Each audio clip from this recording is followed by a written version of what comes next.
আমাদের সন্তান মধু সেবা করবে না? কৃষ্ণমন্ডল বলছে, কে বলেছে? কে বলেছে আমাদের সন্তান মধু সেবা করবে না? দাও দাও দাও, আমার কোলে দাও, আমি আজ ওকে মধু সেবা করাবো। আজ এমন মধু সেবা করাবো যে জীবনে আর কোনোদিন ইহ জগতে মধু সেবা করবার কথা ওর মনে হবে না। দাও দুর্গা, আমার কোলে দাও, আমি ওর কান্না বন্ধ করে দিচ্ছি। দুর্গা দেবী বলছে, স্বামী, আমি মা হয়ে পারলাম না, আর তুমি বাবা হয়ে ছোট্ট সন্তানের কান্না বন্ধ করতে পারবে? তবে না, পুত্র সন্তানকে তার বাবার কোলে দিয়েছেন।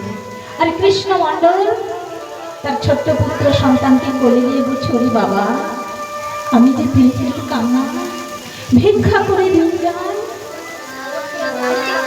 দোকান থেকে মধু কিনে এনে তোকে সেবা করাতে পারবো না, কিন্তু ওরে বাবা, আজ আমি তোকে যে মধু সেবা করাবো সেই মধু থেকে মিষ্টি মধু আর ইহ জগতে না।